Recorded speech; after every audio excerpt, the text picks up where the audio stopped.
Hello दोस्तों, रोजगार वेतन को चैनल में आप सभी का स्वागत करता हूं।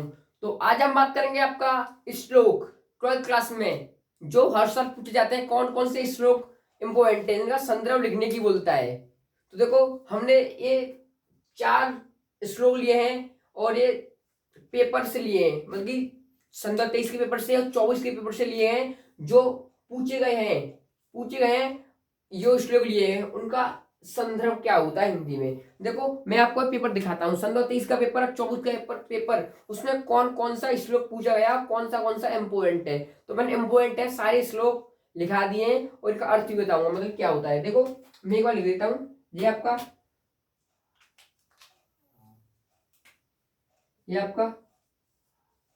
संदर्भ 23 में पूछा गया है और ये वाला 24 में पूछा गया है। अब देखो, मैं पेपर दिखाता हूँ। अगर किसी को पेपर का पीडीएफ चाहिए तो वीडियो में कमेंट करें और बताएं किसको चाहिए, और इंस्टा पर हमको फॉलो करें, वहां पर आपको मिल जाएगा। किस आपको किसी भी पेपर का पीडीएफ चाहिए, 23 का 24 का पीडीएफ मिल जाएगा मेरे पास से, और इंस्टा पर फॉलो कर लेना। तो देखो, मैं आपको दिखाता हूँ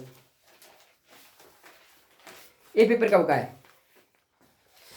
ये पेपर कब का है बताओ।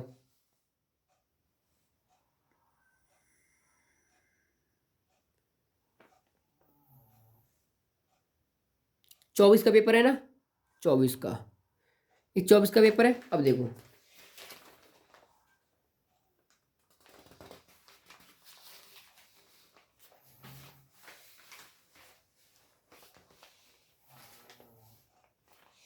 इसमें देखो 2 श्लोक पूछे गए हैं और देखो कौन कौन से इंपॉर्टेंट है, मैंने लिखा है। अब देखो, न मैं रुचिते भाद्रव।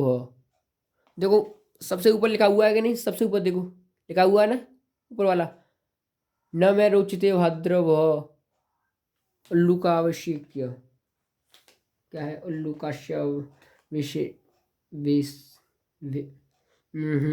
उल्लू काश्य काश्य विसेचनम। तो ये है पहला। और देखो, ये संदर्भ 24 का पेपर है। अब देखो 23 के पेपर के लिए कौन सा है, तो मैंने इम्पोर्टेंट लिखाए हैं। तो कौन कौन से इम्पोर्टेंट है, अब देखो आपका, देखो चौथा वाला ये है रिशियो, आपको दिख रहा है ना चौथा। देखो चौथा आपको दिख रहा होगा, चौथा वाला है। देखो, ऋषियो राच, क्या मैंने क्या लिखा है, रास सीमाहू। तो आपने देखा, ये 2 हैं। संदर्भ 23 में पूछा गया, 23 वाला जेरा और 24 वाला ऊपर लिखा हुआ है, 24 वाला। तो आप देख सकते हो। तो पेपर के अकॉर्डिंग मैंने लिया है। ये इम्पोर्टेंट थे इसलिए मैंने इम्पोर्टेंट लिया है। अब देखो, ये 4 इम्पोर्टेंट है आपके श्लोक, इनको आपको ध्यान पूर्वक याद करना पड़ेगा। इसमें क्या होता है, अब देखो आपको कैसे लिखना पड़ेगा। तो कैसे लिखना पड़ेगा, आपको संदर्भ बोल रहा है। तो देखो क्या बोलता है इस श्लोक का।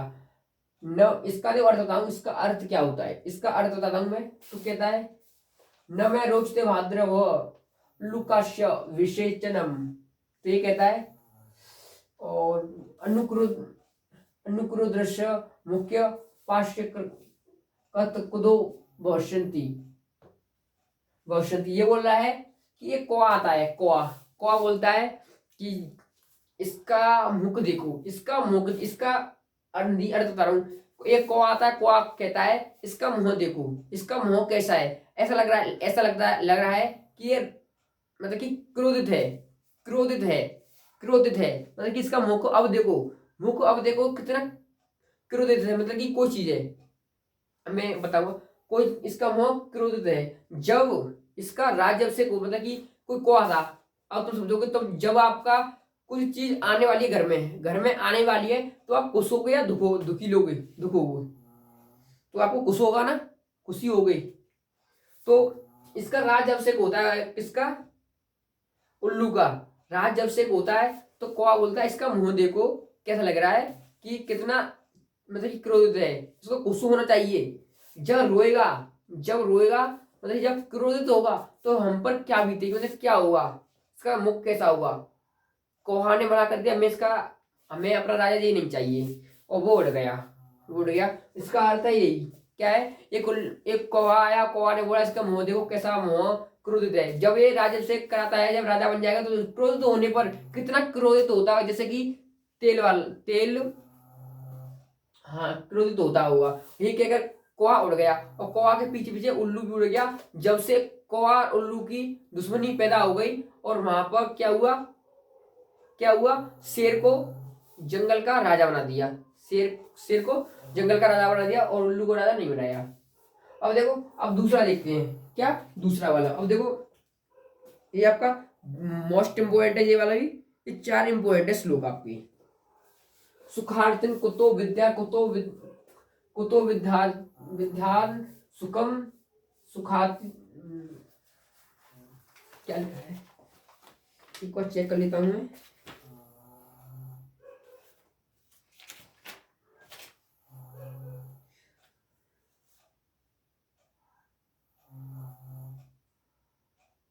सुखार्थिन कुतो विद्या कुतो विद्यार्थन, क्या है, विद्यार्थन सुखम। तो इसका देखो, सुखार्थन कुतो विद्या कुतो विद्यान सुखम। तो कहते हैं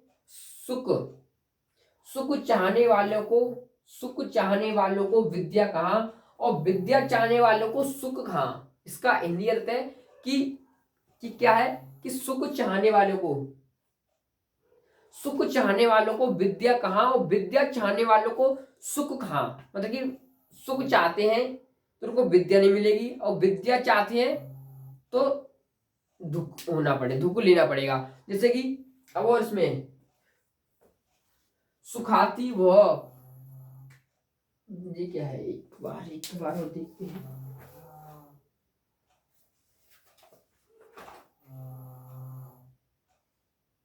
सुखार्थी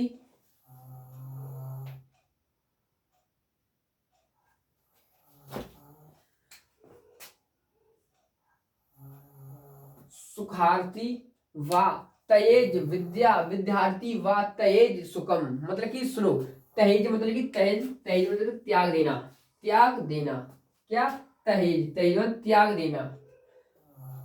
सुख चाहने वालों को विद्या त्याग देनी चाहिए, क्या, विद्या त्याग देनी चाहिए। और विद्यार्थी व तेज सुखम मतलब कि विद्या चाहने वालों को सुखम चाहने वालों को विद्या त्यागनी चाहिए, और विद्या चाहने वालों को सुखम त्याग देना चाहिए। मतलब कि क्या बोल रहा है, अब देखो, विद्या चाहने वाले विद्यार्थियों को सुख त्याग देना चाहिए, और विद्या नहीं चाहने वालों को सुख अपना लेना चाहिए। मतलब कि सुख चाहने वाले विद्यार्थियों को विद्या त्याग देनी चाहिए। तो इससे हमें क्या सीख मिलती है, कि जब तक हम संघर्ष नहीं करेंगे, जब तक संघर्ष नहीं करेंगे, जब तक कुछ नहीं करेंगे, कर नहीं पाएंगे। तो इससे शिक्षा मिलती है कि हमको ज्ञान पाना है तो हमें स्वार्थ सुख त्याग देना चाहिए। ये आपका मोस्ट इंपोर्टेंट बनता है। 4 इंपोर्टेंट है, इंपोर्टेंट चारों ही इंपोर्टेंट है।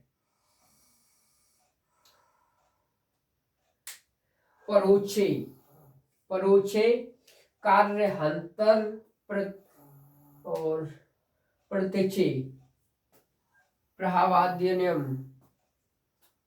तो क्या कहता है, वर्जिन्यस्य मित्रम कुश विष कुंभ पयोमुखम। तो क्या कहता है, अब सुनो, ये क्या कहता है, जैसे कि मित्र होता है तो ऐसे मित्र को अपना मित्र मत बनाना। जैसे कि इस श्लोक ने कहा है कि, क्या कहा है, सुनो, पीठ पीछे बुराई करने वाले मित्र, पीठ पीछे बुराई करने वाले मित्र, पीठ पीछे बुराई करते हैं मित्र, और आगे आने पर भलाई करते हैं, मीठा बोलते हैं।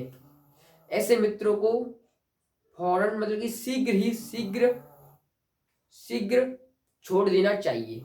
जैसे कि विष से भरा गिलास उसमें दूध होता है, ऊपर दूध होता है, दूध होता है, इसमें ऊपर दूध होता है मीठा, मतलब कि आप समझ सकते हो, मतलब कि अपने पीछे बुराई करने वाले और सामने मीठा बोलने वाले ऐसे विद्यार्थी, ऐसे मित्रों को शीघ्र ही छोड़ देना चाहिए, छोड़ देना चाहिए।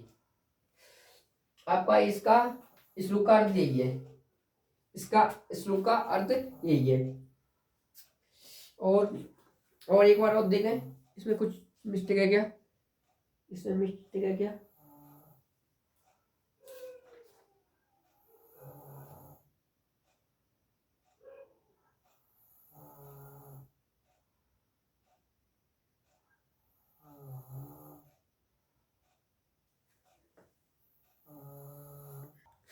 अब देखो एक चौथा वाला, ऋषियो राजसिंहाऊ वाचमो दंत दृष्पतियो सा योनि योनिह सर्व वैसाड साही लोकास्य मित्र निश्रिति निश्रिति।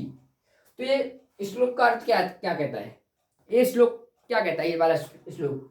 तो इसलिए बोलता है कि ऋषियों ने कहा है, ऋषियों ने कहा है कि उत्तम, ऋषियों ने कहा है, मैं एक बार लिख देता हूँ, ऋषियों ने कहा है, ऋषियों ने कहा है, तो लिख क्या करूंगा, ऋषियों ने उन्नतमन, ऋषियों ने उन्नतमन और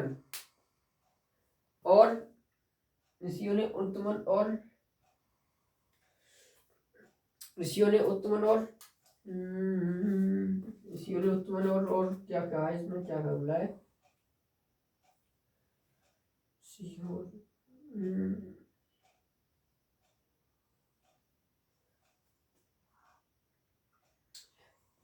ऋषि और उत्तमन ने, ऋषियों ने वीड़ा, मतलब कि वीड़ा और कुछ दे रखा क्या,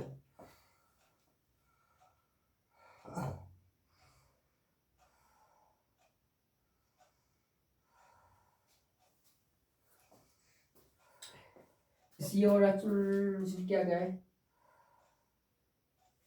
देखो इसमें बोल रहा है कि ऋषियों ने क्या, ऋषियों ने उत्तमनन उत्तनम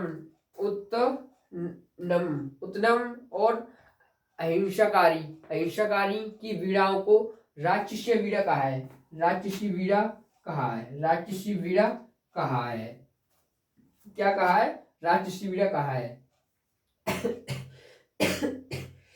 वह पैरो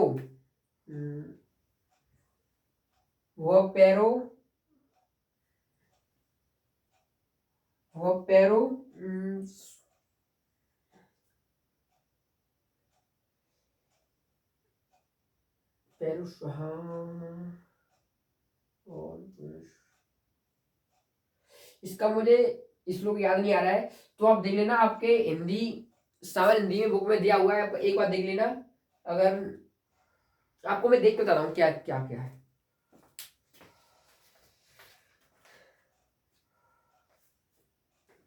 हाँ मिल गया, देखो इसमें क्या कहा है, ऋषियों ने उन्नतमन और अहिंसाकारी की वीणा को राक्षस वीणा कहा है, और वह समस्त वैरों को उत्पन्न करने वाली और संसार की विपत्तियों का कारण होती है, विपत्तियों का कारण होती है। तो ये इसमें श्लोक में कहा है। अगर आपको ये वीडियो अगर अच्छी लगे तो एक बार लाइक करें और चैनल को सब्सक्राइब कर लें हमारे को, और हमको इंस्टा पर फॉलो करना ना भूलें।